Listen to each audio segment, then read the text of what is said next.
One. Welcome back to another episode of Ballers, Beers, and Banter. I'm your host, Dave. Here with me, couple of champions, Anthony and Moose. Hello. What's up? You see, that's how I love to start the podcast. Yeah. I mean, Well, I listened to the last episode, guys, and had a chuckle that you called it the episode of champions. I thought it was a great start. To the episode because, you guys are two champions. That's for sure. Anthony and I were feeling less than champions during that podcast. Why? Why is that? Oh, well, the night before was our draft party. Yeah, no, I know. And so if the listeners don't know, I'm back. So normally I'm on the West Coast. I'm back East. If you hear weird sounds, I'm not in my usual setup. You know, there's dishwashers, fridges, grandfather clocks. So I apologize. I'm at my pops' place. But the podcast stops for no one. But what I've learned since coming back home is that Moose is a fantastic and terrible influence on me because both times I've had get-togethers at Moose's house have been, we'll just say late nights. We'll call it late nights. That's for sure. Yeah, you guys are crazy. Hey, if there's Ballers, Beers, and Banter, it was mainly beers on those nights that were consumed. It was a little bit of banter, but when your friend crosses the country, you drink beers with him. Upon his return of the prodigal baller. Exactly. Yeah. So we had some good times, and there's more good times to come. But we got to get into fantasy football today. But thank you guys for holding down the fort last episode. Good job. Talked about QBs, tight ends. I got a couple notes from last episode. So first of all, here we go. Picking top. No, nothing against you guys, but picking top 12 tight ends. That's really shooting darts at a board. Like, let's be honest. Like, we know the first five. I don't think that's That's not even probably even close to the expression. What is it? What's the expression? Well, what does that even mean? Shooting darts at a board. It's shooting darts. It's something like it's shooting fish in a barrel. That's a shooting expression. Shooting fish in a barrel is easy. I think picking the top 12 tight ends is very difficult. Like it's a like all of fantasy football is a bit of a guessing game. That is the most of a guessing game. But shooting darts at a board isn't terribly hard. I mean, getting the bullseye is hard. I've played with you. It seems pretty hard, Moose. Just kidding. Okay, well, what's the expression then? Dart throw. Moose. You always talk about late round picks in fantasy as dart throws. Yeah. So picking top 12 tight ends, they're all dart throws essentially. Yes. So, you guys had great back and forth on it and included my picks and whatever. Like we could get after the top 5 or 6, they could all be different. They could all be wrong. It could be Noah Fant. It could be Cole Kmet. Million things. But my Tunyon take, I just want to back it up. I might be too aggressive with bumping Tunyon out of the top 12, but this is why I did it. I just wanted to bring this up. He had 11 tutties last year. Huge tutty. He tied Kelsey. They were the two tight ends with the most tutties. And Rodgers threw for 48 passing touchdowns last year.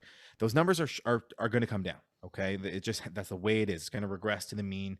So if you remove, let's say he gets similar yardage and receptions, but more like 6 tutties, which is more the norm for tight ends, he'd be at like 120 points instead of 150, which would put him right on the borderline of top 12. He might still get there. And you know what? He could repeat and get 10 touchdowns because, but I think about Randall Cobb being there and Amari Rodgers and A.J. Dillon having goal line roles. I feel like there could be fewer touchdowns. But after the top 5, you want to take the Tunyon upside.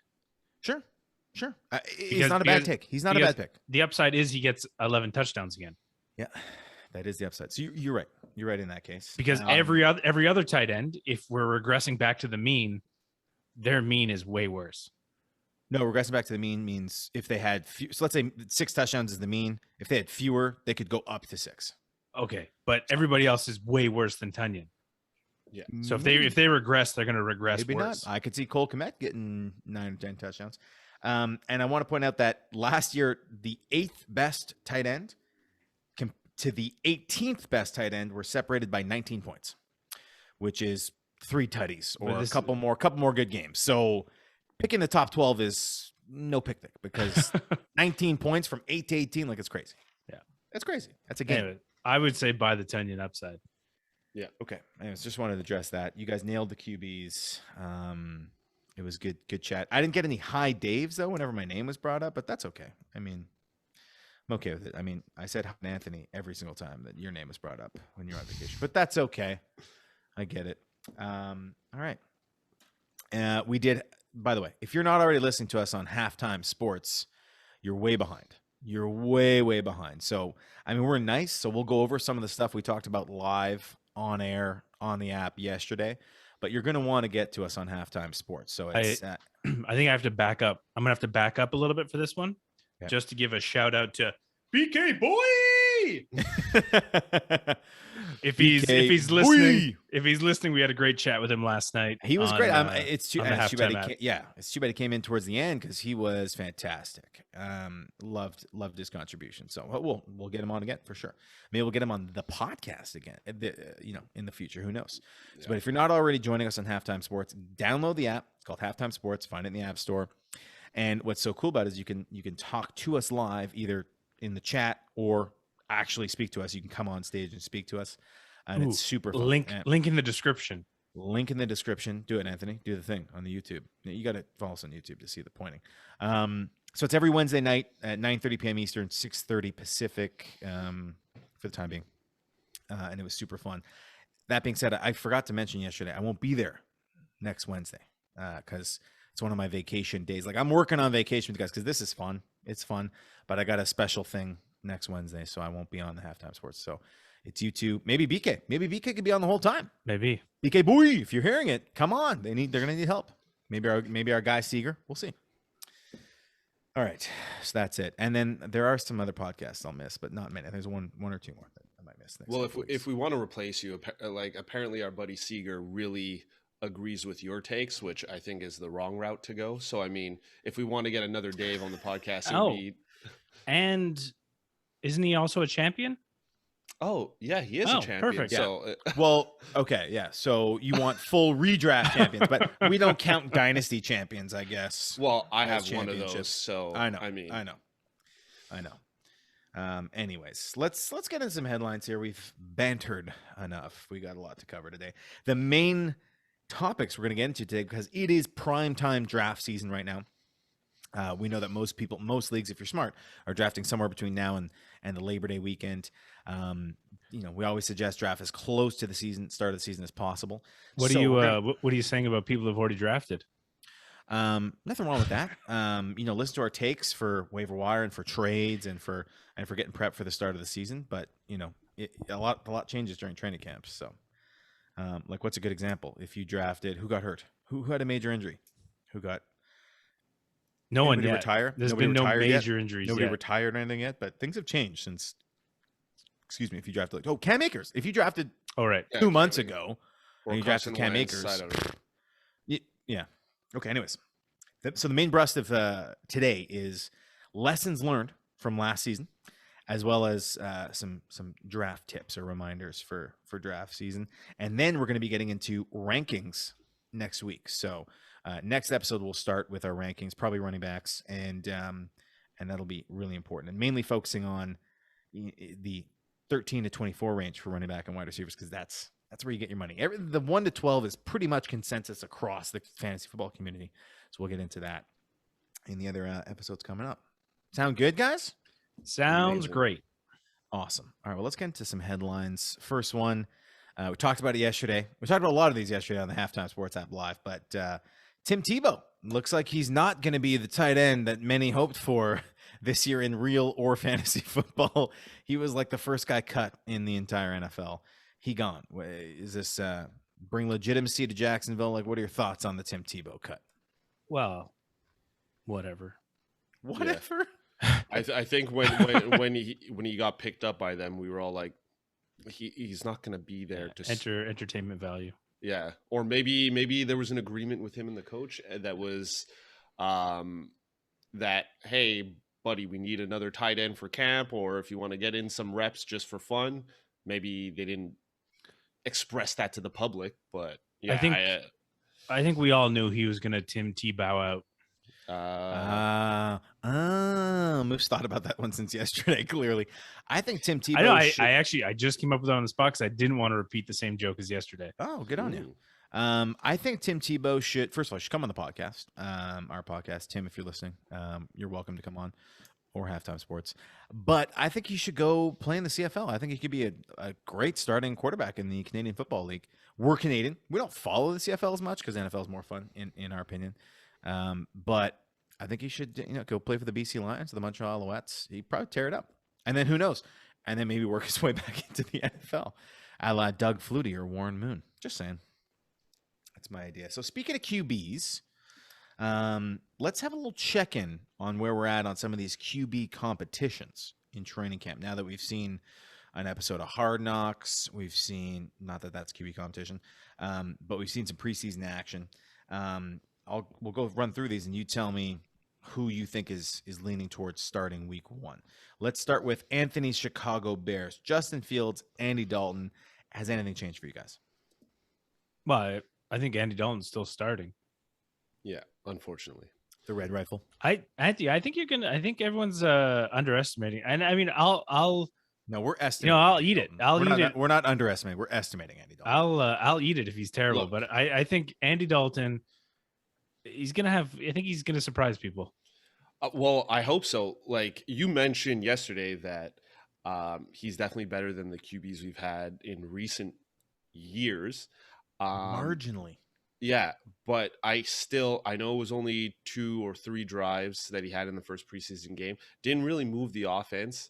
And I mean, you can't read too much into it. It's the first preseason game. Yeah, and I mean, preseason. Fields took a little bit. I think it was like the third or his fourth drive before he really got going. So it could just be, preseason and like just getting back in the swing of things. I'm interested to see him start the next game, see how it goes. They're playing Buffalo on Saturday, I believe.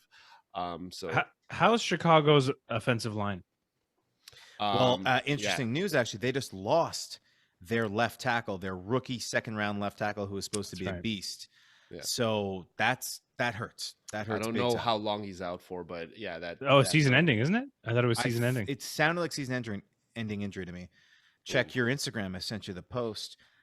Moose, Andy Dalton. So their O-line's okay, but Andy Dalton, so just off the top of your head, how many times do you think Andy Dalton's finished in the top 12 in fantasy football? Yeah, but I don't care about that. What do you care about? Well, what I care about is last season with a busted offensive line, Amari Cooper not at 100% health, a rookie, and Michael Gallup, he still did all right. So if Chicago can put up a glowing praise. Yeah, but if Chicago can put up a half decent offensive line, he's got Kmet, he's got Robinson, he's got Darnell Mooney, he's got David Montgomery. The offensive weapons in Chicago are worse than Dallas. We can agree with that. Yeah, but they were all banged up last season. They were all banged up last season. Everyone's banged up in the NFL, buddy. Cooper, Lamb, Gallup, Dalton Schultz, Ezekiel Elliott. Come on. Now he's working with Allen Robinson. Great. Elite. Yeah. David Montgomery. Not Ezekiel Elliott, but pretty good. Cole Kmet is second-year player, second-year tight end, and Darnell Mooney, who catches everything, but he's still a second-year guy. Yeah, I think Dalton's going to surprise people. But you're saying no one's drafting Andy Dalton for fantasy. You're saying he'll be good enough to support Allen Robinson and Darnell Mooney. Probably for real football, he'll be good. Yeah, that's what we're talking about, right? We're talking about real football. We're not talking about fantasy. Well, now if we bring in let's fantasy purposes, let's bridge it to fantasy with the receivers. I think Allen Robinson and David Montgomery have been really good. Even look at Jimmy Graham last year in the tight end position for the Bears. He made it into he finished 11th out of the top 12.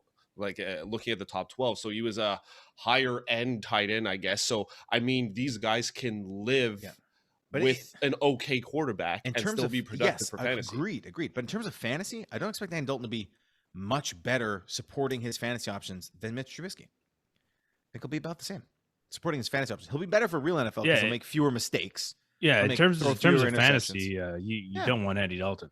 No, but he's a better passer than Mitch Trubisky. Trubisky, what was good about him was moving the offense with his legs. He can run sometimes, but Mitch Trubisky is not a better passer than Andy Dalton. Like, Mitch Trubisky is going into his fourth season, already a backup. Andy Dalton was a starter for years, and he's made his way back as a starter on a roster where he was a backup last year in Dallas, and the Bears, for some reason, without hesitation, were like, he's our starter this year, regardless of what happens in the draft. So, I mean... We'll see. We'll see how he does. But I think Justin Fields, to me, the exciting thing is if Justin Fields does come in, I think that offense for fantasy is way better instantly. And like they might be worse for real football at certain points with Justin Fields. That's fine. But we don't care about that, except Anthony, because he's a Bears fan. We care about fantasy, and I think you'd see, because of the threat of him running as well, you'd see things open up for those options. And for Tevin Jenkins, they're hoping to get him back for November, which is okay. That's hoping, so it could be season ending. Well, the season stretches all the way to January this year. Don't forget 17 games. Mm-hmm. Mac Jones, Cam Newton. We were just watching the first half of a little bit of Philadelphia Eagles versus New England Patriots. Mac Jones, I laughed. I made a comment to Moose that it looked like Mac Jones. I don't want to laugh. He wasn't seriously injured, but it looked like he hurt himself sliding. And I said, Mac Jones, good quarterback, terrible athlete. That's how I would describe Mac Jones. So Mac Jones versus Cam Newton. And then Cam Newton, great athlete, terrible quarterback. So pick your poison, guys. Who do you think's gonna start? It'll probably be Cam, but honestly, Mac Jones is probably the better option. Yeah. And the better option for fantasy. I think we'd see some fantasy relevant receivers with Mac Jones. God, no. I wouldn't suggest drafting Mac Jones. No, I'm saying for the receivers. Oh, yes. Like you might see, like let's say there's one tight end. We talked about tight ends yesterday and Jonnu Smith. If Hunter Henry's out, you might see Jonnu Smith be a top tight end with someone who could throw him the ball. You might see, with more red zone opportunities, you might see Damian Harris or Rahamondre Stevenson have use. Yeah, for the receiving core, it's definitely better to have Mac Jones in there. Jacoby Myers. Sleeper? Jacoby Myers? Is he a sleeper? Well, I think Jacoby Myers with Cam Newton has more value because they built the rapport last season. He was pretty much the only guy catching the ball on the team. I would say that maybe a guy like Kendrick Bourne might be a better option when Mac Jones comes in. But I think Cam Newton, he stepped his second preseason game up compared to the first. He looked a lot better. So I think if he continues looking decent like this, he will definitely start, kind of like the Dalton situation. I think it's identical to the Bears. Those guys are going to start. They're going to be out of there within Bears by like week 5 or 6, depending on how many games they've won. Yeah. And Belichick's impossible to read. Did you say Belichick? Did you just combine his first and last name in a stroke of Bill Belichick? Belichick? Yeah, Belichick. But I like Belichick. Belichick? Yeah, let's start calling him that. Belichick. The names. He loves Cam Newton, or at least that's the guys that he's presenting to the media. So I don't know. I think they'll roll with Cam and mentor Mac Jones for a season. All right. Yeah. Let's switch coasts from northeast to southwest. San Francisco, Jimmy G, Trey Lance. Trey Lance, out of all the rookie QBs, and I didn't get to see the game, but apparently he looked the least ready amongst all these rookie QBs. Fields, Mac Jones, Trey Lance. Wilson. Who else? Zach Wilson. So what do we think about Jimmy G, Trey Lance? It's going to be the Jimmy G show until he gets hurt? I think, it's exactly. It's Jimmy G until there's a reason to put another quarterback in. Okay. Yeah. Trey Lance, he looked the least ready, but he still looked pretty good. But this is what I said about him when we were doing our rookie episodes. I think Trey Lance, it was great for San Francisco to draft him because their quarterbacks have been very injury prone. So to have a guy going forward, because I don't think they see Jimmy G being there for the next 5 years or whatever. So there's rumors that he could be the next Houston Texans quarterback today. Wow. Right. So, it was a great draft pick by them. I think Trey Lance could find himself as a starter at some point in the season if there is an injury, and I think they'll be fine. So I'm not worried about him playing poorly. He's super talented. He looked good. So, yeah. All right. But I think he'll be the last one to get in there. Okay. Moose, agreed? Oh, yeah, 100%. Okay. I got 2 more. I got 1 more really for you. So let's start with this one. This should be easy. Trevor Lawrence, Gardner Minshew, Roman numeral 2. Trevor Lawrence. They're calling it a QB competition, but it's going to be Trevor Lawrence, right? Yeah. Yep. Yeah. Drew Lock, Teddy Bridgewater. Drew Lock, apparently, if you look at his QB rating from the first game, was phenomenal. He had that bomb of a pass. Who was it to? I don't remember. KJ Hamler? KJ Hamler. KJ Yeah, Hamler, who Javonte also Williams. looked super fast. So KJ he's Hamler. a sleeper, I would think. A Yeah. sleeper wide receiver. Add him to your list. KJ Hamler on a team that's got Cortland Sutton, you got Jerry Jeudy, you got Noah Fant. KJ Hamler, he could end up being the guy there. I don't know. But so we think Drew Lock or Teddy B starting? Teddy Two Gloves. Sorry. Teddy Two Gloves. I think this game of him looking great is normal with him. He has these games where he looks super good, and then the next game he's atrocious. Yep. I think Teddy Two Gloves is the more stable, consistent quarterback, but I think they'll start with Drew Lock. I hope they don't, but I think Drew Lock might be the starter if he continues to play decent enough like this. Like if they throw him in for a quarter in the preseason and then he looks good in his quarter, then he's fine.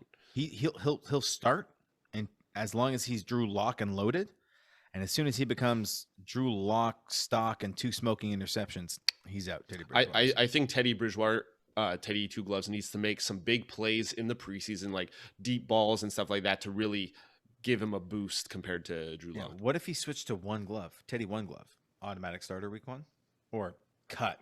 Like, what do you think? Both quarterbacks should be undrafted and kept on your waiver wire. Yeah. Until no, I didn't mean I meant for the real team. But so listen, I just want somebody who's completing passes. I want Drew Lock for fantasy. I'm biased. I have him on dynasty, but I'm saying for those receivers, I want Drew Lock for redraft. Let's make this clear. You do not want him for redraft. No, Moose, you keep confusing. Every time I'm talking about these quarterbacks, I'm talking about for the fantasy options on their team. Okay, so no, I don't want to draft Drew Lock or Teddy Bridgewater in any fantasy league. Because, well, you literally said, I want Drew Lock for fantasy. For fantasy purposes. Yeah, so I just wanted to clear that up, that not to have as your quarterback. Great.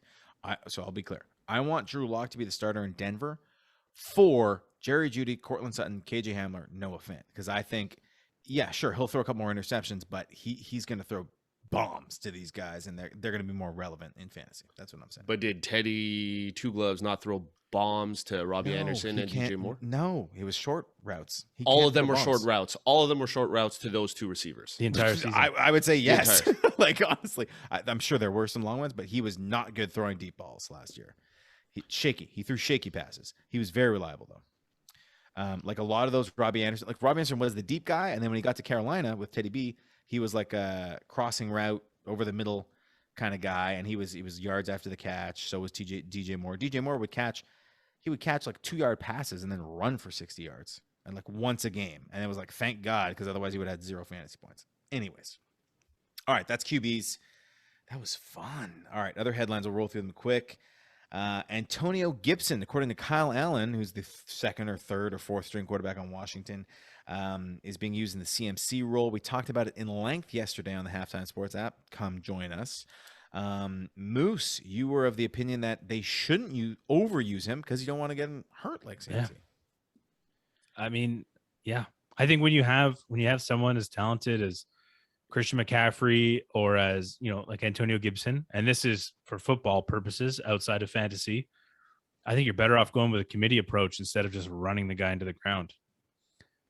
And you should run him into the end zone, right? Not into the ground. Yeah. And it feels like this is just coach speak, because they've obviously tried to shore up their wide receiver and passing game.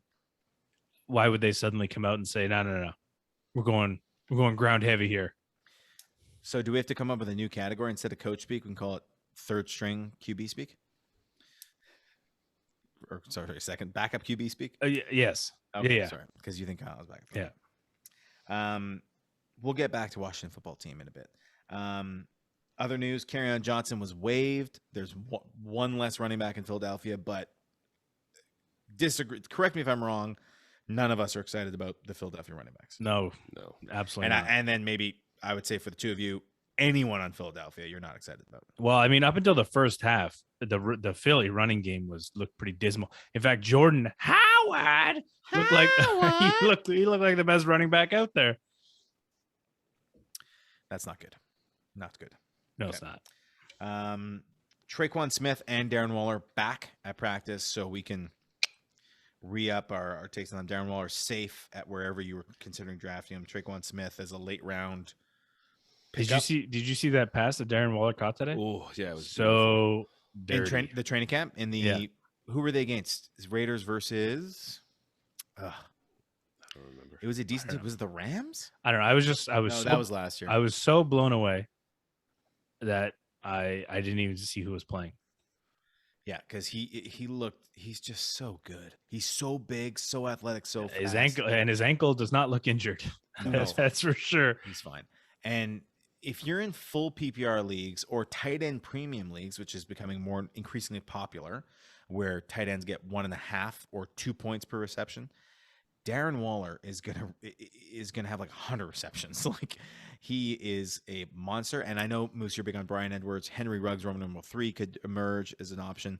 But Darren Waller last year was the only receiving option. And I do think Bryan Edwards will have a greater role. He was injured last year, but Darren Waller is the go-to guy on the Raiders. So, and he's like uncoverable.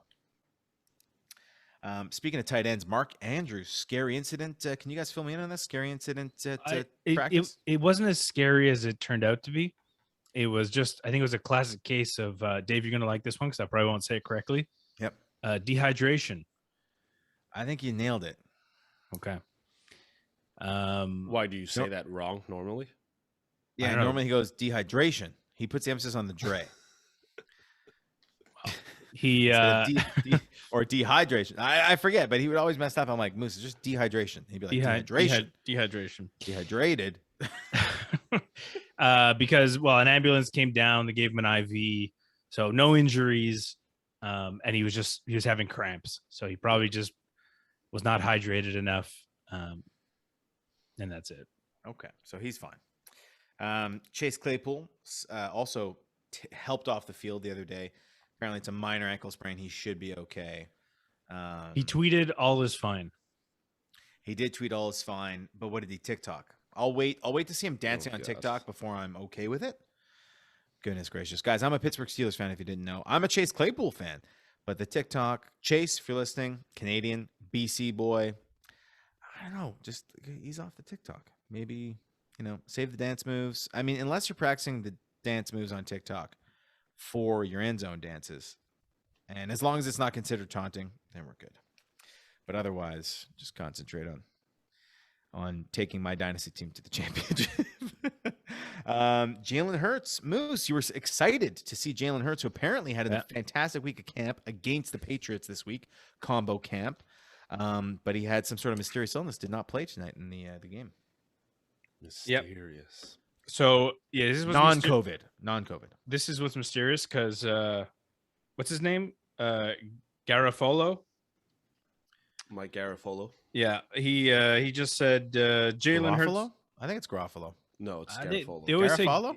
say Garofalo. On the NFL Network, they say Garofalo. All right. Well, anyways, let me get. It's pertinent to this. So he said Jalen Hurts was out there pre-game warm-ups, dancing and moving around as if nothing was wrong. Not on the sideline for the Eagles now, as they have ruled him out with the mysterious illness. Well, okay. Well, one thing I will say is that the new trend in the NFL, especially with the longer season this year, as we predicted, the kind of sure starters are playing less in preseason, and all the new age coaches, the younger coaches, the Sean McVays of the world, they're not playing their starters at all. Like, you won't see Aaron Donald play in the preseason. I don't remember any of these other teams being like, "Oh, our quarterbacks have random illnesses." Okay, so what are you suggesting? You just say I'm not starting my quarterback. Okay, it's weird. But Nick Sirianni, I mean, who knows what he's doing? He's playing rock, paper, scissors with people. So he might be like, oh, everyone wants to see Jalen Hurts. I'm worried about it. I'll just say he's a mysterious illness, So I'm not too worried about it. To me, it indicates maybe they're resting him because he's the guy. Definitely not Joe Flacco. All right. Giovanni Bernard going to have a bigger role in the Tampa Bay Bucks, or going to have a big role, Anthony, with the Bucks this year. I mean, you're not drafting any of these running backs on Tampa Bay. No. If anything, this makes it worse, like the backfield worse, to try and pick a fantasy relevant running back out of the group. So, but here's what I immediately thought. As soon as I saw that, I immediately thought Giovanni Bernard is going to be the James White of Tampa Bay. Yeah, That was my first reaction to the whole thing, which could be good. It could be interesting, but Could still be in full PPR leagues. But for still, sure. there's no way I'm taking that chance. And you're right, Anthony, that because Leonard Fournette, especially Leonard Fournette, even Rojo, were used like they were looking for a running back to catch passes out of the backfield, and it ended up being Fournette, but both of them were pretty poor at pass catching. Yeah. So if Gio takes on that role, Giovanni Bernard, that is, then that does reduce the fantasy relevance of Fournette and Rojo, especially in PPR leagues. So they're just tough backfield to predict, tough team to predict. Mike Evans, Chris Godwin, Antonio Brown, like they're going to be good. They're going to win games, but we don't know who's going to get them to win each week. That's going to be tough. And if you're Moose, Mike Evans will surely let you down the first week of the playoffs. No, just in the playoffs at some point. In the playoffs at some point. Anthony. See, here's what I was hoping last podcast, that you guys agreed too much. You agreed way too much. Like I know you guys agree more and more on the podcast because we're getting like some sort of as champions, I we know what it takes to. I think the expression is birds of a feather flock together. All right. Well, you don't have too many feathers there, Moose. But where he and I do have a lot of championships, though. Yes. Yeah. But I wanted you guys to go head to head, tete-a-tete. I wanted to see some fire from you guys. But apparently, Mike Evans is the only thing that gets you guys fired up. Well, I mean, first of all, QBs and tight ends, it's not like you can't really disagree that much because that's true. Like to me, the only controversial player was Robert Tonyan from you, and you weren't even there. And then wasn't even there. Wasn't even there to back it up. Yeah. So I mean, I think there's in specific players that Moose and I go head to head with that we disagree on highly, like Tyler Lockett, Mike Evans. But I mean, I've never had Mike Evans on a team, so I'm high on Mike Evans. I didn't make a beer bet, which I should have last year because I would have won it most likely because every game that he played well, I was like, see. But this year, I think this will be Mike Evans' first year that he's not really within the top. I'm really high in Godwin. You guys probably will disagree because it's so crowded over there, even for receivers. No, so I think Godwin's huge value for where he's being drafted. Where he's being drafted, I think he has potential to get back into the top 5 for wide receivers. Round 3, round 4? Let me just pull this up. Check it out. I think he's going round 4. I got Chris Godwin average. Wow. Like 40. Apparently the Eagles just got booed off the field. By their own fans? I would imagine. Are they in Philly? I thought they were in New England. Well, wherever they are, they just got booed off the field. Okay. All right. Well, that's a great update. Thanks, Moose. We'll find out why next episode. Well, they're terrible. I think we know why. They're not good. Yeah, they're not good. But Jalen Hurts, the best player, wasn't playing today. So, Jordan Love, shoulder injury, but he's okay. Yeah, like he's gonna miss the second preseason game, but I think we knew that. They thought it was more serious when it happened, but it's not however, they did sign another quarterback. If you want to look into that further. Well, because they probably need more people to play in the preseason games and have backups for that. That is true. But also, I mean, like it's the Aaron Rodgers. It's Aaron Rodgers' last dance. So who cares about Jordan Love, right? He's not seeing the field till next year. Right? But Jordan Love didn't look that bad in his preseason game. So I mean, all the talk like, oh, you can't figure out the offense or get anything going. Like he didn't look that bad. All right. Well, Anthony, you Jordan Love him too much. Okay, so just settle down. All right. Wow. Before we get into lessons learned from last year, this is a surprise for Moose. So I'm excited to see the live reactions. Anthony's already been exposed to these, but apparently the Washington football team, someone has released the finalists for the potential new name for the Washington football team. And I want to get your live reactions on this recorded podcast for these potential team names. Because this was, if you recall, when we first started our podcast about a year and some time ago, this was one of the major themes, and we laughed at all these names they're coming up with. We'll see if they've gotten any better. So tell me, I just want to hear your reactions to the following names. The Washington Armada. Okay. That's your reaction? Okay. Well, it's not that funny. Okay. It's terrible. It's terrible. It's terrible. Yeah, it's terrible. Thank you. Yeah. It's a ship. It's a ship. It's many ships. I thought you just swore. Ships, yeah. An armada is like a big fleet of ships. Yeah. Or space. Or it gets worse, Moose. Okay. The Washington Presidents. Yeah. Terrible. Terrible. Terrible. As a football team name, come on.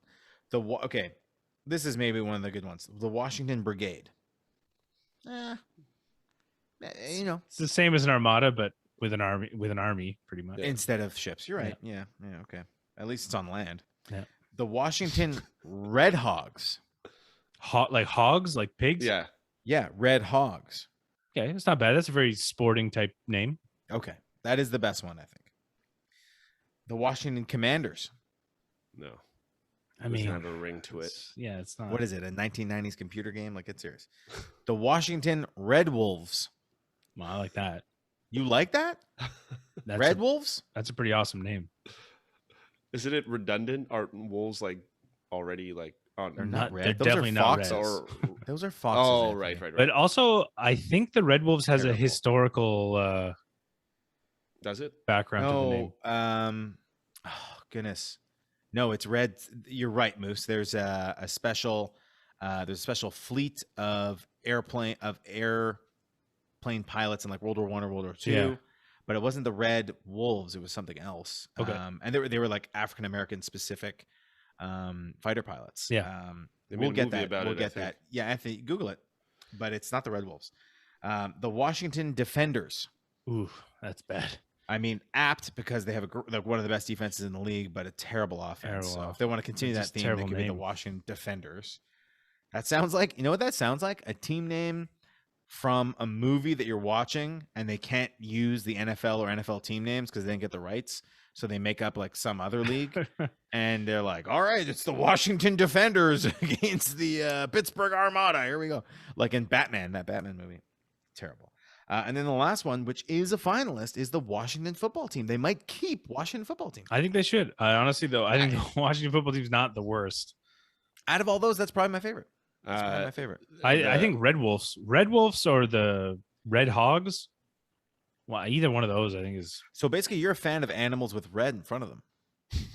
Well, out of the options you gave me, it's animals or armies. Yeah. So. And it was red tails for the Red Tails Okay. for the all African American Air Force pilot group. Which is very cool. I mean, you know what? I might actually also like Armada because I think you could do a lot of fan based stuff with that. What do you mean? Well, here comes the Armada, things like that. You know, Yeah, it's still a weird name. it sounds cool. Armada is my. But if it was favorite one. Red Armada, Moose, then you'd really like it, right? Well, I think putting the color in front of it does make it sound a lot better. Yeah. What's your favorite color? Well, no, it's not red if that's what you're What wondering. is your favorite color? I honestly I don't think I have one. Moose. Everybody's got a favorite color. Anthony, what's your favorite color? Blue. Yeah, Cobalt blue.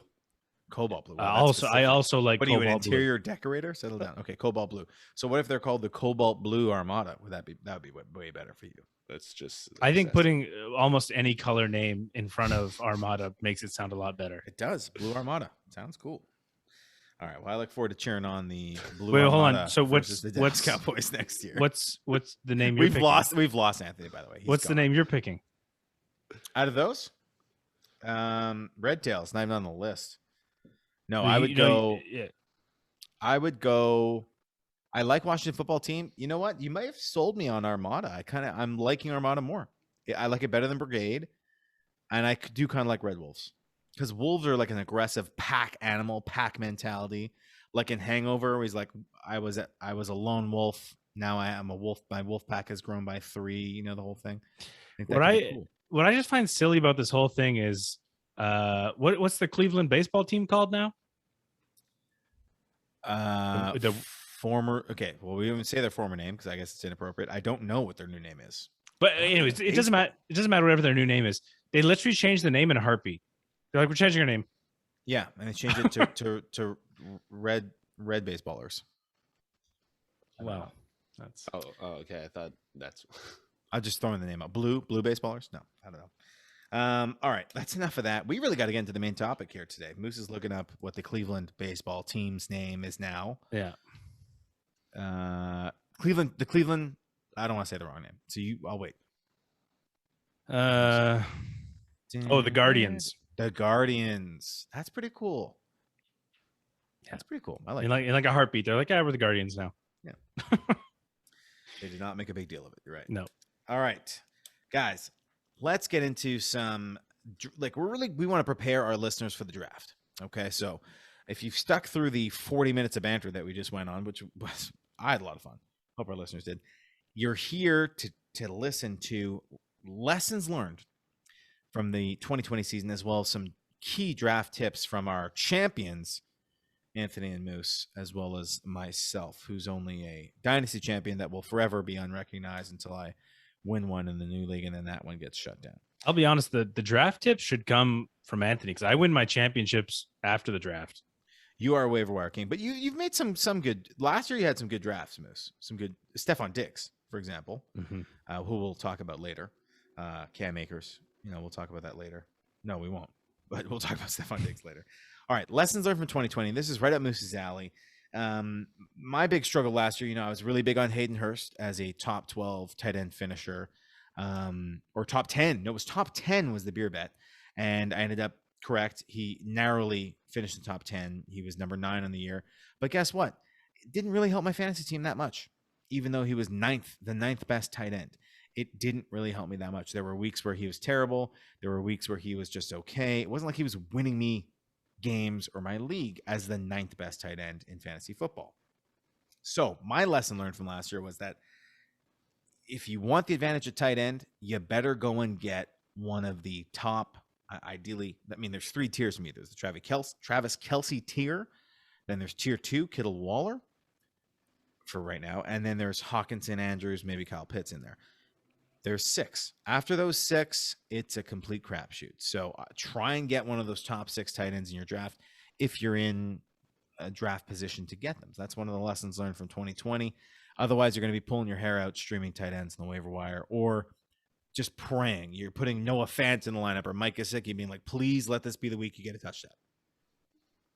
Yeah, I would have to agree with that because like when Moose said that, like, he wins it using the waiver wire, that has helped him win his 3 championships. The year that I won, I had Mark Andrews. So I hit on a tight end that finished in the top 5, which is a guy that you can rely on week to week, not having those games where they're like a game every 2-3 games of not performing at all. Like you said, Hayden Hurst would do sometimes. And you dominate that position compared to the rest of the people in your league. When you have that guy, most of the people you face will have a lesser tight end, and that gives you a boost right away.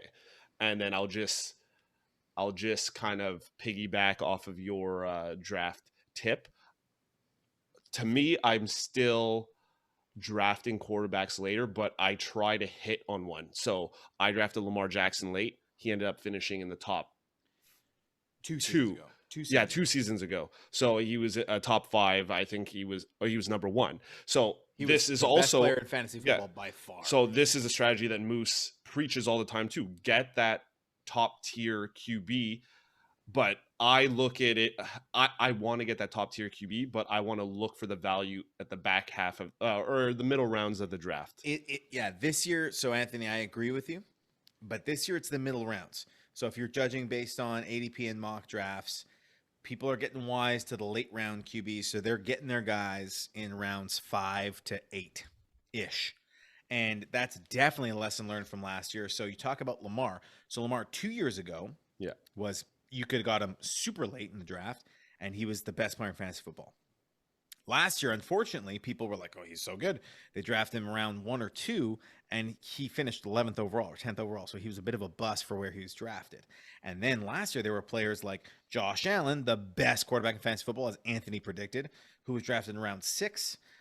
There was guys like Justin Herbert, who was super late, Ryan Tannehill, who was super late, Kyler Murray, Russ Wilson, who were around 5, 6.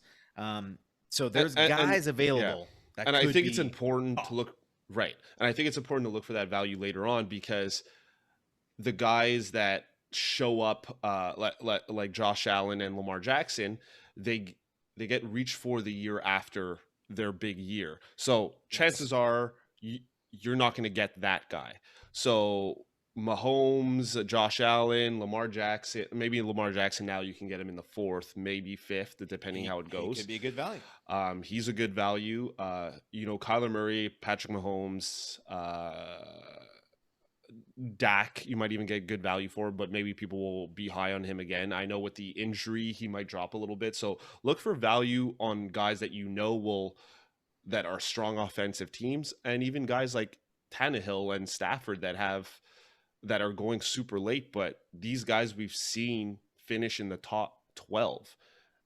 And I mean, Tannehill runs, Matt Stafford loves to pass, and he's a very good passer. Like he's had multiple seasons of amazing offense with the Rams, right? Yeah, and I mean, he was on a terrible team for a long time, so now he has the weapons, so he can be even better, and which is why I predict him to be in the top 12. So you do need that top tier quarterback, but I say look for the value later in the draft. Don't waste your early picks reaching for these top tier QBs compared to tight ends, where I think it might be okay to reach for guys like Kelsey and Darren Waller. Moose, thoughts on that? Well, there was a lot. There was a lot said. Yeah, there was a lot.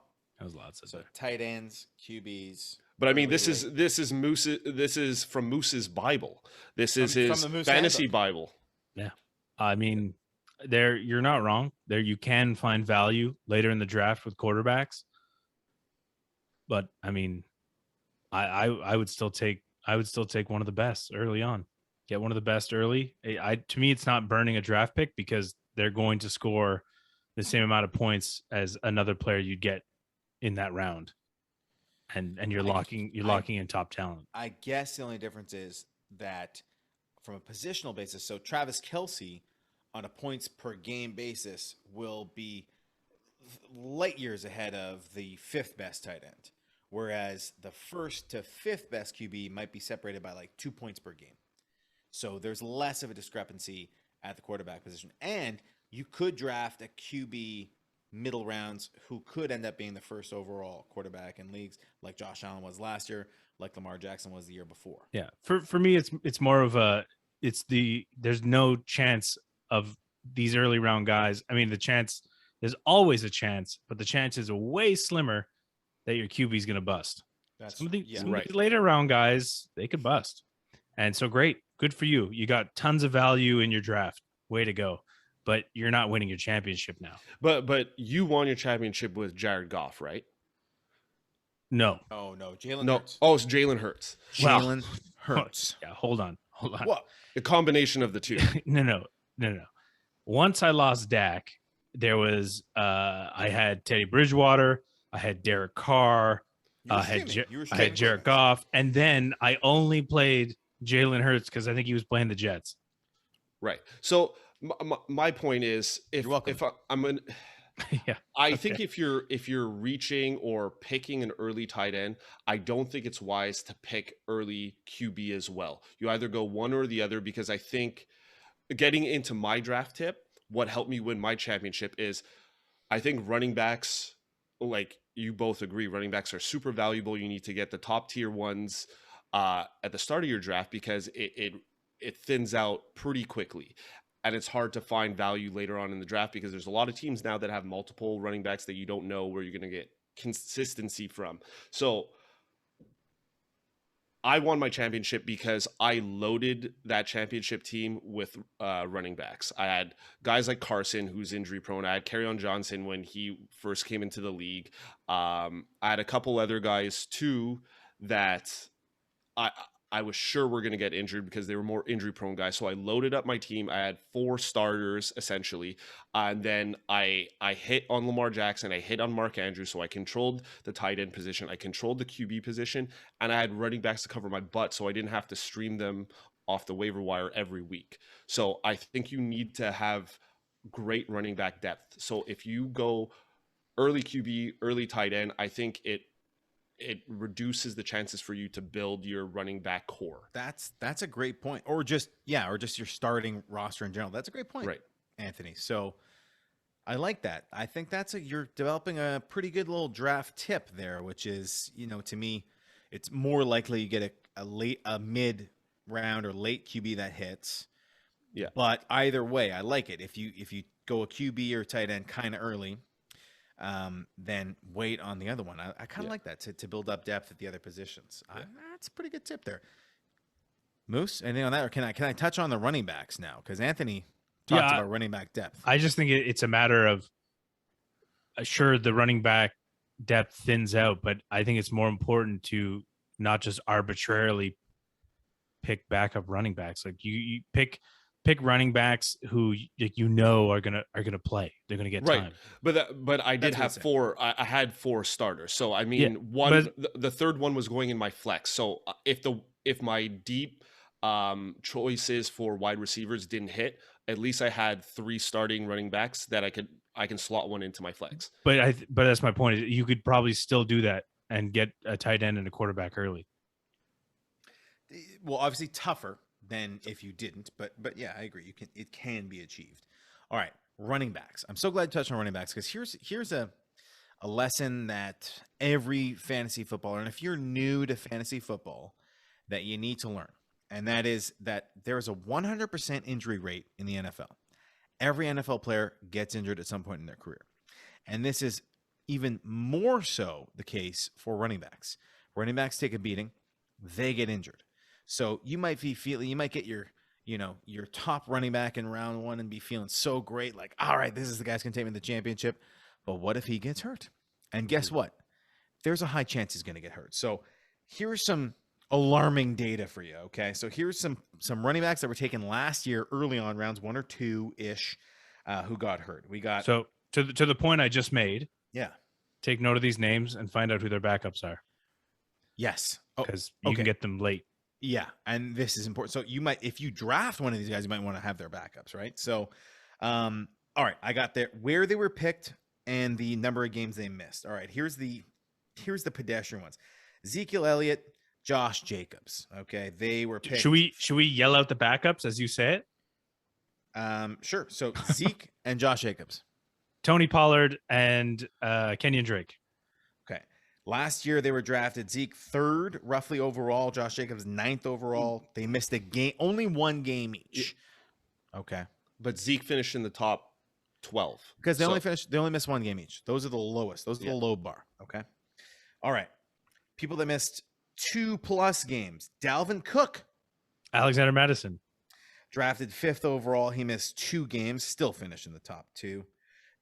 James Conner. He kind of is a backup, but you want to shout out the other Chase Edmonds or potentially Eno Benjamin at this point. Yeah, he was drafted about 22nd, missed 3 in my games. dynasty team. Sorry, I missed Aaron Jones. AJ Dillon. He was drafted about 17th overall, missed 2 games last year. Now we're going to start to get into it. Clyde Edwards-Helaire. Is it Darrell Williams? Darrell Williams. He was drafted in the 1st round last year. Way different depending on your league. He missed 3 games last year towards the end of the season. Miles Sanders. Well, that's a timeshare, so I don't even. Boston Scott, and based on tonight, maybe even Jordan Howard. Okay. Oh God. So he was drafted about 12th last year, and he missed 4 games and was injured for others. Nick Chubb. Well, Kareem Hunt is a great backup. Okay. He was picked 16th overall. He missed 4 games last year. Now we're going to really get into it, guys. Austin Eckler. Oh wow! I don't even. Is it Justin Jackson? It was Joshua Kelly at this point that last year, but this year it's Justin Jackson is his backup. Well, tentatively, right? It's still being determined. Tentatively, you are right. Tentatively, could be Larry Roundtree. We don't know. Eckler was drafted about 11th overall last year. Same place as being drafted this year. He missed 6 games last year. Anthony's freaking out because he's one of his keepers. All right, next on the list. Oh, Joe Mixon. Mixing it up with Joe. His backup is Samaje Perine or potentially Chris Evans, depending on how things go. Captain America. Mixon was drafted about 13th overall last year, and he missed 10 games. A whopping 10 games. I'm looking at the wrong column. And then here's the real fun ones, of course. Drafted 1st and 2nd overall in almost all leagues in fantasy last year were Christian McCaffrey. Well, is it Chuba Hubbard is his backup this year? What about Bo? It's not Bo Scarborough. It's who was the guy? Well, obviously not Mike Davis, but it was So it's Chuba Hubbard this year. I would be willing to bet. Anthony, would you agree? Yeah, Chuba Hubbard. Okay. So CMC was drafted first overall last year, and he missed 13 games, a whopping 13 games. And that hurt CMC owners. So probably want to get Chuba Hubbard if you have CMC this year. And then Saquon Barkley, my guy who was drafted second overall in all leagues last year, and he missed 14 games last year. Saquon's backup is Devontae Booker, but it's looking like it might actually be Corey Clement. Corey Clement. Wow. Corey Clement? Clement? I don't know. I said Clement. I have no idea. Anyways, these are all players who were drafted to be RB1s, maybe RB2s, who missed some to significant time. So it happens. Prepare for your running backs to get injured. Right. And which is part of my championship. So it wasn't an injury, but Melvin Gordon held out that season. He was my keeper. I drafted Eckler. So like Moose said, be aware of the backups, the replacements, the handcuff, because it'll be harder to hit because we've seen Madison get in there. We've seen Tony Pollard get in there. Haven't really got their chance yet. They're very talented backs that will be productive if those guys miss time. But Madison, I think his value is lower than it has been in 2 seasons because Dalvin Cook's being healthy. Same thing for Ezekiel Elliott. Even Ezekiel Elliott having bad games, Tony Pollard saw more time, but Ezekiel Elliott, they were still putting him in there. And I really do think that he has basically his buddy Dak Prescott back, not only for football purposes, but just his emotional state, his best friend there. I think the morale is higher for him. Someone's been watching Hard Knocks. Yes, but this is what I said last year too. I said his buddy is not there. He's just not motivated as much. So be aware of the backups. Handcuff. If you're going to draft an injury-prone running back earlier on, get the backup.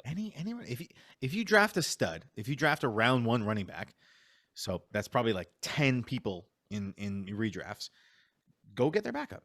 Get their backup. And most of those guys, you can get their backups in round 10 of your draft, right? So just back these guys up just in case. And, it's important. And then I love Anthony's point of running back depth. It's important to get other guys. So if you, besides a handcuff for these guys, besides drafting Tony Pollard to back up Zeke if he gets hurt, draft running back depth. Like, I think I might, the wide receivers last year on the waiver wire were aplenty. Like T. Higgins was available on the waiver wire last year. Robbie Anderson, you could have gotten the waiver wire last year. Those 2 names at the top of my head. There's very good wide receivers, and you could stream some wide receivers sometimes based on their matchups on the teams they're in. Running backs, much more difficult because half of them will get injured, and then everybody else has all the other running backs. So make sure you have depth at that position. Yeah, and I mean, just to give further statistics to that team that I had in 2019. So I ended up finishing the season like starting Eckler, Melvin Gordon, and Carson in my lineup. Eckler finished 6th. Chris Carson finished 11th, and Melvin Gordon, he was out. He played 12 games, but he finished 23rd. So I had 3 guys in the top. Bragging at this point, or what? Bragging. 3 guys in the top 24. Number 1 QB and number 2 tight end on the year. So, I mean, that was a great draft. So in that case, you do win your season at the draft. So that year, Anthony won at the draft. Yeah. Okay. Sailed to the finals. Sailed. Guys, my next lesson before we move on, and it's an important one, and you guys keep reminding me of it. Thank you so much for that. You're welcome. Hang on, but be patient. Be patient with your rookies, second-year players, or sleepers. Okay? So, like, a lot happens through the course of a season. We just talked about all the injuries. Sometimes players don't explode in the first 2, 3, maybe even 4 weeks, maybe even half a season. So the players that come to mind for me, number 1 is Justin Jefferson, who I drafted very late last year. Had him for 2 weeks, and then I felt, I'm trying to tweak my roster. I was trying to over-tweak my roster. So I'm like, I got to go pick up this guy. So I'll drop Justin Jefferson. He barely played the first 2 weeks. Moose scoops him up, and then Justin Jefferson explodes and becomes one of the best wide receivers in football, in fantasy football. You're welcome, Moose, Dummy Dave. Hang on to these guys for longer. And I did the same thing. Remember, I picked up Chase Claypool. Chase Claypool. Then the week before Thanksgiving, where he scored 4 touchdowns, I dropped him. I know it happens. So hang on to these guys and let them go. Another lesson from last year would be Jonathan Taylor. So if a lot of people pick Jonathan Taylor, he was drafted very high last year because of all the hype, and he wasn't great the first half of the season. Then people dropped him. The back half of the season, he was one of, if not besides Derrick Henry, he was the best running back in fantasy football in the back half of the season. These guys take time to develop. So hang on to your rookies and your second-year guys that you're high on as long as you can. Yeah. Okay, keep them on your bench. Stash them, and let them develop. That's a big lesson for me that unfortunately, I have to continue to learn. But I will be more patient this year with these guys.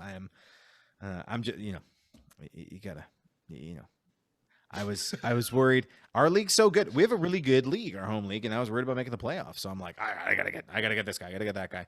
You get all excited about these guys on the waiver wire, but you gotta hang on to your guys that you believed in. There was a reason you believed in them. Believe in them for longer than 2 weeks. You maybe didn't put your best gut forward. I did not. I did not even listen to my gut at all. I did at the draft, but not. I didn't listen to my gut last season either. It was my first year in this league that's been going on for what, like 7-8 years now. I didn't make the playoffs. It was the first time. It was painful. It was hard to swallow. Hurts. Hard pill to swallow. All right. Other lessons or draft tips for today before we move on? Lessons learned, draft tips. We said tight ends are important. We talked about waiting on QBs. Yeah. Well, I'm going to say one that, you're not going to like, but whatever. I don't care because it's important. Whatever league you're in, every position has to be considered. That includes your defense and your kicker. So don't go into your draft or listen to somebody who says, just draft your kicker or your defense last. Who cares? It matters. They get you points. So although it's difficult to pick a kicker that is going to get you lots of points, not easy. Look for kickers on high-powered offenses or, kickers who have a history of scoring lots of points, and maybe try to get them a little bit earlier than everyone else, because when it comes down to it, you'll be getting a couple more points than your opponent. Well, and same with defenses. You've caught me with my pants down, Moose, because I did promise my listeners some kicker stats, and they are coming. I will agree with you as of right now. Defenses, I feel like you need to decide, are you going to pick a premier defense and keep them the whole year, provided they do end up being premier, or are you going to stream defenses? And that might need to be a decision you make at the draft. And there's maybe only 5 to 6 defenses I would trust going pre-draft to be the whole year. Your Baltimore Ravens, your Pittsburgh Steelers, your Buffalo Bills, maybe the New England Patriots this year, Washington. You could probably keep those the whole year and you'll be happy. And I'm sure there's stats that prove me wrong, but at least in a 12-team league, I have never seen streaming defenses be effective. Never? Not really. I mean, last year, whoever was playing the Jets, whoever's playing the Jets, you could pick them up as a defense, and you'd be successful if somebody else didn't already have that team. That's true. That's true. It is something you're relying on. Right? But then there's whoever's playing Jacksonville, whoever's playing Houston. I know, but some people keep 2 defenses for that reason. Last year, at some points, I think I even had 3 defenses because I was stacking up all the teams that were playing the Jets. So, if somebody else is also trying to stream, there's less defenses. So in my opinion, I'm sure streaming defenses work in a league where everybody's streaming defenses or there's quite a big turnover of defenses. But I think the better strategy is getting a premier defense. Well, people tend to drop defenses, even premier ones. So like when they go on bye, they're like, I don't want to drop anyone else on my roster. They drop their defense, and you can scoop up good defenses or defenses who are playing the Jets. That's the patience thing again. People get fed up. They have one bad week and they drop them. And if that happens, you may not get lucky, and then that's true. So that's what I'm saying. A strategy that I would take is just you want to have the most points every week, so always have a premier defense at the ready. Fair enough. Or a defense playing a terrible team, which is essentially a premier defense. But then pick up a second defense. If you honestly think that defense is going to light it up that week, then I'm sure there's a garbage player that's just been sitting on your bench you could drop to light it up. Don't drop Justin Jefferson. Yeah. Right. To pick up that defense. Okay. All right. Last lesson. I think we overlooked it, but for draft tips, you know, we won't call it the Moose rule, but Moose has a rule about not drafting any Miami Dolphins. And I think you need to be wary about draft. Like, there's a lot of hype about players because of their talent, but you have to consider the team they're playing on or the offense they're playing on. So be wary of drafting players on bad offenses or bad passing offenses if they're in the passing game, and just take note of that, because not all these guys are going to hit. So when I looked back at last year, I'm thinking about the hype of Marquise Brown. There was tons of hype as him as a mid-round marquee. He was one of our marquee deal mid-rounds, but Baltimore doesn't pass, so he kind of busted. Jerry Jeudy, the Broncos weren't very good. He's good. The Broncos weren't. DJ Chark, Sterling Shepard, Devontae Parker, Cam Newton, DeAndre Swift, Travis Fulgham, Darnell Mooney, the New York Jets. Cam Newton? There was hype on Cam Newton, and he had a couple good games at the beginning of the year.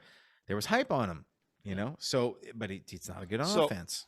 I think I'm going to disagree a little bit here, because one thing that I used to look at before was I found like what was very valuable heading into the playoffs, especially like towards the back half of your season. The terrible teams, they're throwing the ball like crazy, trying to ruin playoff hopes for teams trying to make the playoffs. So the terrible teams have to air out the ball down the field. Last year, there wasn't too many players in the top 24 from terrible teams, but I think last year was different because of COVID and everything. So when I look at 2019, you got like Detroit is always terrible. So Kenny Golladay finished 6th. Miami hold on, because you guys are painting with broad strokes with the word terrible here. Okay, so sorry. Like Matt Stafford's not a terrible quarterback. No, but that's the point. Is if the person throwing the ball is not throwing the ball very well, right? It doesn't matter how good you are downfield, right? So that's what I'm saying. That's why I'm saying I disagree with Dave, because I think bad team. I know, excluding your Miami, that's your thing, but I'm saying like 2019, Devontae Parker in the top 12, he was 7th. Allen Robinson, like the Bears aren't a great passing offense, but Allen Robinson's elite. He always finds it in, even with terrible quarterbacks. Tampa Bay wasn't good that year. Mike Evans, top 12. Jarvis Landry. Cleveland was Tampa Bay. Hold on. 2 years ago? Tampa Bay with Jameis Winston that year was great. Yeah, but they're not a good team. You were saying not great teams. So let me specify that as poor fantasy production teams, you know, like, or poor passing production teams. It's just something to be aware of. Yeah, and also Jameis threw 30 touchdowns that year. 30 also, like, you're naming a lot of players who are established on teams. I think this is more for players who are. It's hype. Yeah, it's hype. Not players, established. So why don't you give examples of actual players? Because the whole generalizing teams or bad pass offenses. I did. I know, but it's not. It's not good enough, because from 2020 to 2019, it disregards your opinion from the 2020 stats. Okay, so from last year, Marquise Brown, there was tons of hype as him as a sleeper. Didn't pan out.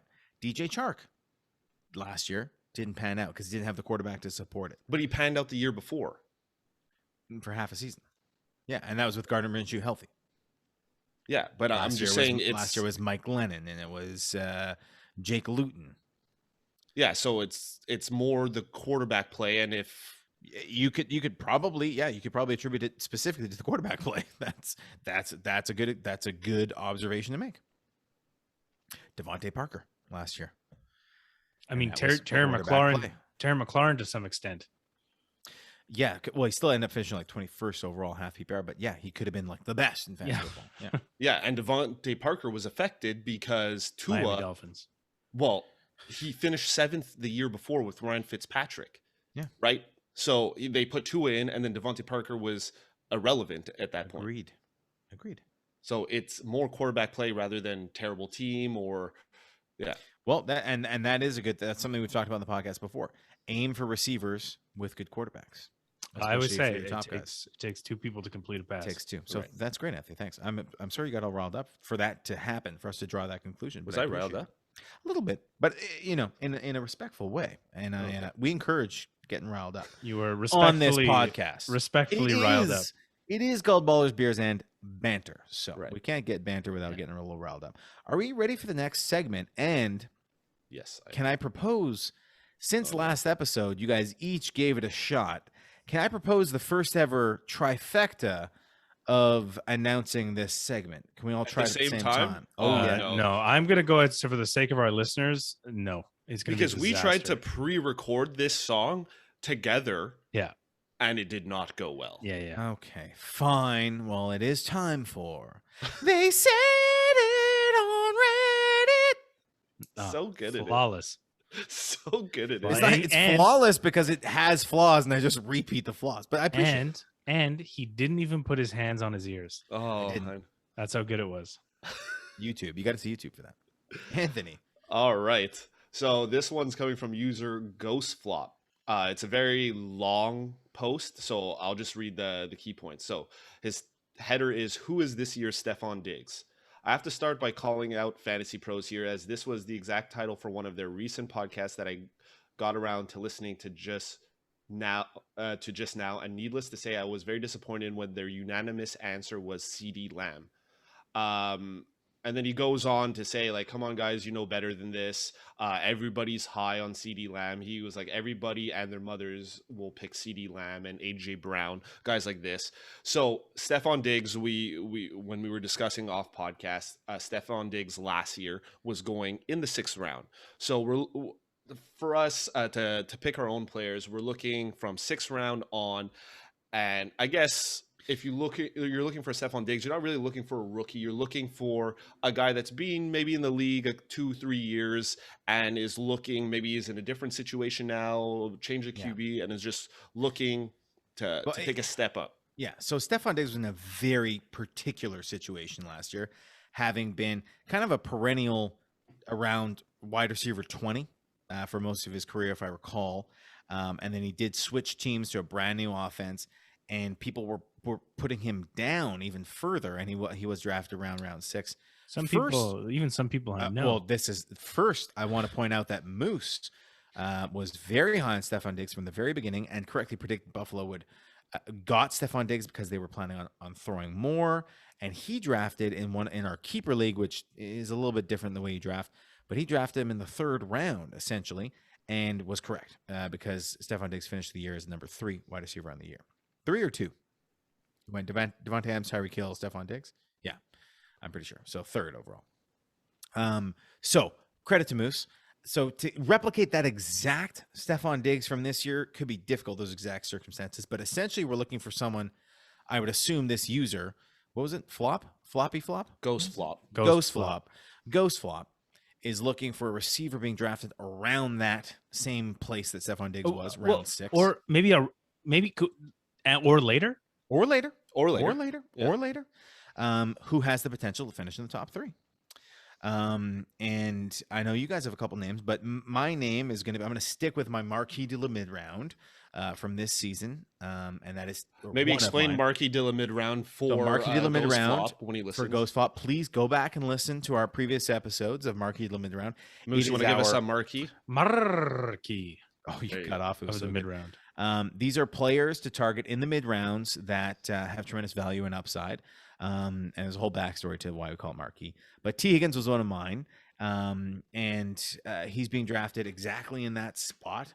He had 108 targets last year, 900 yards, 6 touchdowns. Joe Burrow missed half the year. When Joe Burrow was there, they were throwing like 50 times a game. So if Joe Burrow's healthy, and I think he will be healthy, and they lost AJ Green. They do have Jamar Chase, but I think T. Higgins is going to be the number 1 guy in that team. And I know Moose will have opinions on the competition he's facing, but I think he's someone who's being drafted as a wide receiver 3 with a wide receiver 1 upside. So I would go T. Higgins, and super talented receiver. Yeah, and an up and coming quarterback too. You got to remember that, as we just spoke about, it takes 2. Josh Allen's first season, he wasn't too great, but last season, huge improvement. Like I don't think Stephon Diggs would have had the season he had, obviously, without the improvements that Josh Allen made. So, right. We saw Joe Burrow last season. He looked good for a rookie, and I can only imagine he's going to improve more this season. and play a full season. I mean, Yeah, oh yeah. improve Hopefully. and be there the whole season. Hopefully, yeah. All right, who do you guys have? I'll let you go, Moose. Well, because I pretty much agree with you. Okay. So to an extent, but I don't know. Speaking of putting your best gut forward, I am just my gut is screaming about Brian Edwards, and the only thing that makes me nervous about Brian Edwards is Derek Carr, because same thing. You need quarterback improvement, and I think that's what holds him back. So that's for me. I'm just really excited about Brian Edwards, but I agree more with what Anthony's going to say, and I'll add on too, because I think it's more so the team situation for both of these players. So my guy, who was also my marquee, the mid round, Tebow Samuel. He only played 7 games last season. To me, like, he's a 6 foot, 215-pound guy, but I feel like he plays. I'm not sure the size of AJ Brown. I know DK Metcalf is a beast of a human, but I feel like he plays with the aggressiveness and physicality of those two guys. Yes. And I mean, we saw that in his first season too. His first season, he had 802 yards, 3 touchdowns. The team also has QB issues with the QB staying healthy, especially last year. So, I mean, with Jimmy Garoppolo there, a quarterback that has taken San Francisco to the Super Bowl, and then Trey Lance right there, if Jimmy Garoppolo is not successful or gets injured, I think Trey Lance is a fantastic quarterback. We've talked about him earlier on in the episode. So I think Tebow Samuel, I know Brandon Ayuk is there, but I think Tebow Samuel is the guy that will get the tutties from the receiving core. So I think he is my guy. He is my Stephon Diggs. For And So like that's the thing. So I like it. most of what you just said, I feel like you could also apply to Brandon Ayuk. Right. Like I think both That's of them true. both of them are going to have, and I feel like Brandon Ayuk might be like a CeeDee Lamb type cop out, but I think the 49ers offense is going to be potent. Yeah. Potent, eh? All And right. I do have this is like paining me to say, because I'm really not high on this player, because he let me down last season. But we were talking about draft tips, and maybe it's not a draft tip, maybe it's just a general tip that, sometimes you have to have short-term memory, and have faith in the player again. So the guy that I want to bring up is DJ Chark. I'm not happy about it, but if you look at, so if you compare it to Stephon Diggs, so Stephon Diggs went to a new team with Josh Allen, a quarterback, and a quarterback that was about to step up and be, one of the top tier QBs in the league. It happened. Stephon Diggs successful. Now Trevor Lawrence, who's supposed to be the next Brady, the next Peyton Manning type, or Andrew Luck even. DJ Chark put on weight, and he has a new quarterback. He doesn't have Minshew. He's not having, who are the other guys, like Mike Glennon or whoever else it is. So I think DJ Chark, Mike the Brontosaurus Glennon. Yeah, I know it's a crowded offense. You have Marvin Jones Jr. I know you're high on him. Is he? Sorry, it was bothering me. Are you sure he's not a Brachiosaurus? Yeah, I'm sure. Silly. Yeah. So I mean, DJ Chark is another one. He is going super late because a lot of people that probably drafted him last year, like I took him over Terry McLaurin, which was a big mistake. I was looking at those two guys, but I think this year, knowing that their QB is going to be successful, yeah, DJ Chark is another deep one that people are forgetting about. So tons of options for Ghost Flop. Also, Ghost Flop, feel free to reach out to us on Twitter. If you want to discuss it further, send us an email, or hey, join us on the Halftime app next week, and we can absolutely answer these types of questions. Love it. All right, guys. I've been drinking maybe too much, but I had 2 Goose Island IPAs. I'm now in the East Coast boat of you can't get fancy beers out here and microbrewed beers as easily. So I feel your pain, guys. But I had a couple of Goose Island IPAs. They were pretty good. Not to be confused with Moose Island, which is where you are when you're a 3-time champion. Moose Island. That's right. It's a lonely island, unfortunately. Very lonely. I was drinking a Sleeman original. Oh, an OG. Out of this Patriots mug that Dave got me. Anthony, you left your Bears mug at Moose's place. So Yeah, I know. I'm gonna go get it tomorrow. another actually, excuse Moose. to go to Moose's, but be prepared to be up very late if you visit them.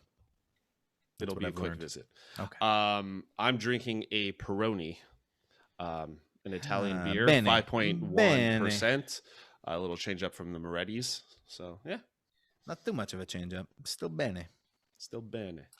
All right. Well, it's been a heck of an episode. I hope this helped prepare you for your draft. I know it did.